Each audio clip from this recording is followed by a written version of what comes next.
Não tem te bater de frente, frente, frente, frente, frente. Não tem te bater de frente, frente, frente, frente, frente. Não tem te bater de frente, frente, frente. I'm gay. I'm a lesbian. I am actually pansexual. I am transgender. I am the storm that is approaching.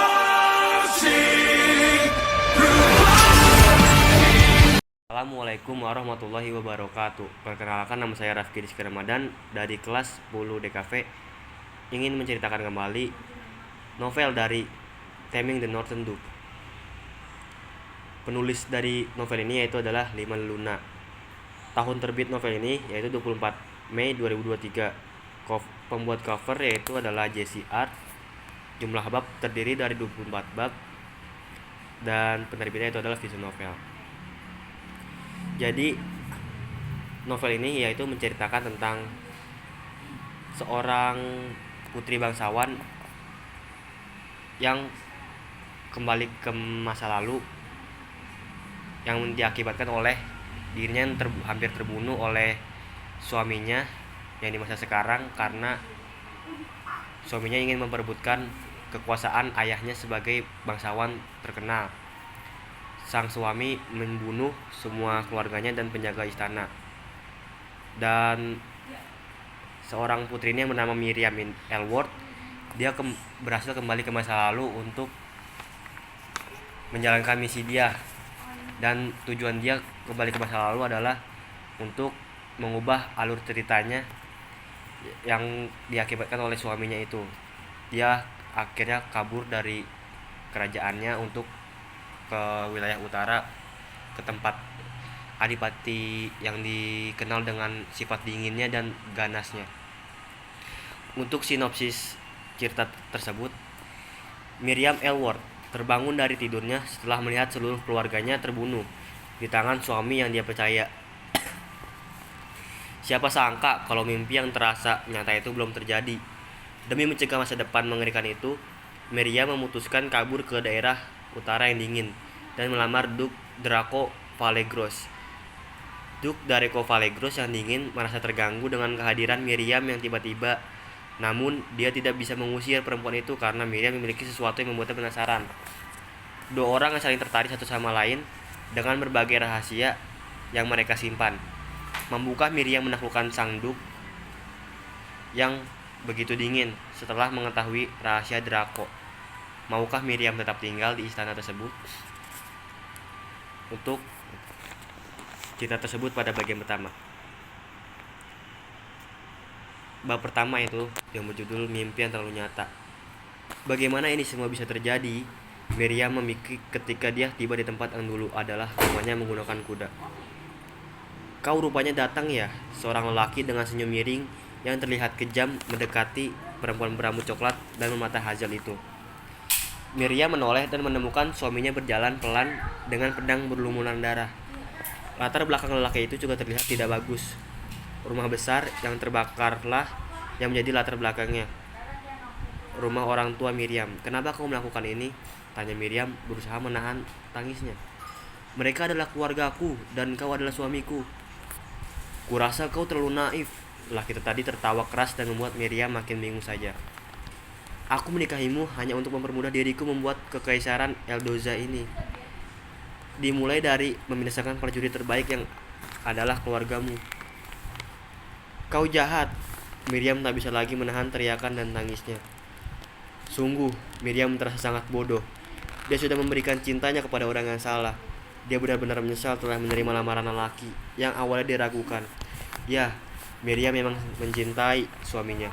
Tapi ada setitik keraguan di hatinya. Siapa sangka hal buruk malah terjadi karena dia mengabaikan keraguan itu. Seluruh keluarganya binasa karena keserakahan lelaki yang adalah calon raja kerajaan sebelah itu. Kau begitu mengerikan, desis Miriam penuh dengan kemarahan dan kesedihan. Marah karena kebodohannya dan sedih karena kehilangan yang luar biasa. Sekarang Miriam tinggal sebatang kara di dunia ini. Kau yang bodoh, balas lelaki jahat yang bersimbah darah itu. Kau dengan mudah percaya padaku. Jadi sekarang ucapkan selamat tinggal pada segenap keluargamu. Ah, tidak. Ucapkan selamat tinggal pada dunia. Suami Miriam itu tersenyum miring sebelum mengacukan pedangnya ke depan. Melihat hal itu, Miriam langsung pasrah saja. Perempuan berambut panjang dengan gaun yang robek itu memilih menutup mata. Tak ada lagi gunanya dia hidup di dunia ini ketika tak ada lagi keluarga yang tersisa. Miriam merasa lebih baik menyusul ayahnya, ibunya, dan saudara-saudaranya saja. Perempuan berusia awal 20-an itu dengan senang hati menerima tebasan yang terasa sangat menyakitkan itu. Sangat sakit, tapi hanya sebentar saja. Hanya beberapa menit. Sampai akhirnya Miriam menutup mata. "Ayah, ibu, kakak, tunggu aku," bisik Miriam dalam hati. Miriam, seorang perempuan berambut coklat dan bermata hijau berumur 40 tahun, menggoyahkan tubuh yang mempunyai nama. Sayangnya, Miriam yang tertidur di bawah pohon lebat itu bergeming. Perempuan cantik dengan tahi lalat di sudut bibir itu masih tertidur dengan gaya yang aneh.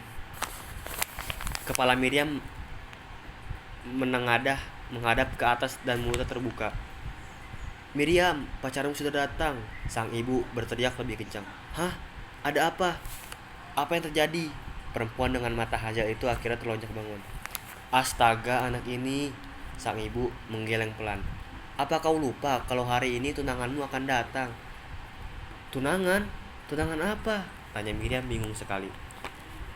"Tunggu dulu, ini di mana?" Mata cantik Miriam tiba-tiba saja melebar. Dia baru saja tersebar kalau dirinya berada di tempat yang berbeda dengan yang tadi. "Apa maksudmu, nak?" sang ibu bertanya kepada Miriam dengan kening berkerut. "Tentu saja kita ada di rumah, di taman belakang lebih tepatnya." Miriam menggernyit mendengar apa yang dikatakan ibunya itu. Seharusnya perempuan itu bahkan tidak ada di depannya, dan seharusnya sang ibu terlihat sedikit lebih tua dari yang sekarang. "Ibu umur berapa sekarang?" tanya Miriam tanpa bisa dicegah. "Apa maksudnya itu? Masa kau tidak ingat usia ibumu sendiri?" "Apa? Sudah 44?" Miriam langsung terkena pukulan pelan pada jidatnya ketika mengatakan itu. "Sembarangan. Ibu baru akan berulang tahun yang ke-40 bulan depan." "40?"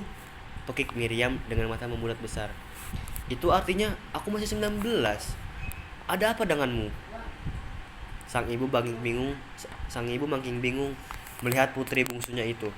Jelas ada yang salah dengan kepala sang putri. Miriam tak menjawab ibunya. Dia terlebih dahulu melihat dirinya. Melihat tangannya yang tak sekurus dulu, tidak sekurus yang ada di dalam mimpinya. "Bagaimana bisa?" gumam Miriam dengan suara yang sangat lirih. "Apa sungguh hanya mimpi saja?" Kening Miriam berkerut memikirkan banyak kemungkinan yang ada. Hal yang paling masuk akal adalah semua yang terjadi itu memang hanya mimpi saja. Tapi itu juga rasanya terlalu nyata. Miriam sangat ingat bagaimana kehidupannya setelah pernikahan. Awalnya bahagia, tapi lama-kelamaan berubah. Dia diabaikan, bahkan sempat dianggap gila dan jatuh sakit. Saat sakit itulah sang suami mulai melancarkan aksi jahatnya. Menyerang kekaisaran, tempat asal Miriam. Semua sangat mudah dilakukan karena lelaki itu sudah tahu seluk-beluk kekaisaran, bahkan jalan rahasia yang ada di rumah. "Mungkin kita harus memanggil dokter dan meminta tunanganmu datang lain waktu saja." Perempuan cantik bermata hijau itu langsung memegang tangan sang ibu yang kini berada di keningnya. Sang ibu hanya ingin memastikan putrinya tidak demam, tapi itu malah membuat Miriam menangis.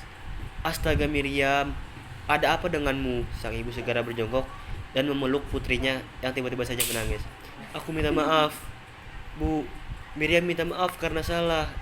Hanya itu yang bisa dilakukan sang bungsu 7 bersaudara itu sambil terisak pelan. "Kenapa kau meminta maaf? Memangnya kau melakukan kesalahan apa?" Sang ibu tentu saja bingung dengan kelakuan anaknya itu. Pokoknya Miriam melakukan kesalahan dan membuat semua orang menderita." Miriam tak bisa mengatakan banyak hal selain itu. Perempuan 19 tahun itu bisa saja mengatakan apa yang dia mimpikan barusan. Dia tahu orang tua dan saudara-saudaranya akan percaya, tapi Miriam ingin berusaha menyelesaikan semua ini sendirian. "Berhentilah menangis," sang ibu mengusap pipinya yang basah itu. "Bagaimana kau bisa bertemu dengan aku? Aku tidak akan bertemu dengannya." Tiba-tiba saja Miriam menyela kalimat ibunya. "Aku tidak mau bertemu dengannya lagi. Aku ingin menyudahi pertunangan konyol ini." "Apa maksudmu Miriam? Aku tidak ingin menikah, Bu. Setidaknya dengan dia, jawab Miriam dengan tegas. Kau tidak bisa seenaknya saja melakukan ini, Miriam. Aku tahu, Bu. Tapi tenang saja, beliau pasti akan menyerah karena aku punya laki lain. Miriam memberitahu itu dengan penuh keyakinan. Apa katamu? Tuan Duk, ada surat untuk Ada. Surat? Draco Valegros yang tengah menatap hamparan salju dari jendela basarnya menoleh. Surat dari Lady Miriam Elworth. Si kepala nelayan memberitahu. Miriam Elworth? Bukan ayahnya. Kening Draco berkerut mendengar nama itu disebut. Bukan, Tuan Duk.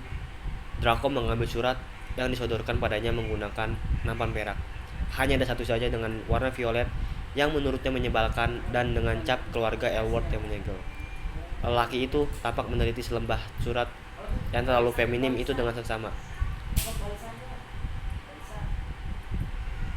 Sebelum akhirnya memilih untuk membakarnya menggunakan lilin yang menyala. Surat itu kemudian dilemparkan kembali ke atas nampan perak yang dipegang sang kepala pelayan. Lain kali jam jika surat tidak berguna seperti itu padaku, perintah Draco dengan wajah dinginnya. Tidakkah Anda ingin mencoba mencari tahu dahulu?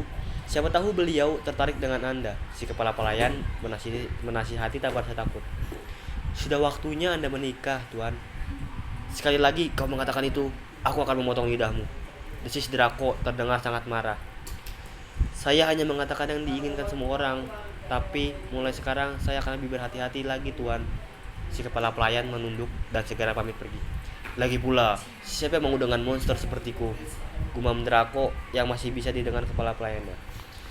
Sekian dari saya untuk bagian pertama dari novel The Taming the Northern Duke atau menjinakkan Adipati dari Utara. Sekian dari saya, mohon maaf bila ada kesalahan kata atau kata-kata yang bikin kalian kesal hati. Mohon dimaafkan. Wabillahi taufiq wal hidayah. Wassalamualaikum warahmatullahi wabarakatuh.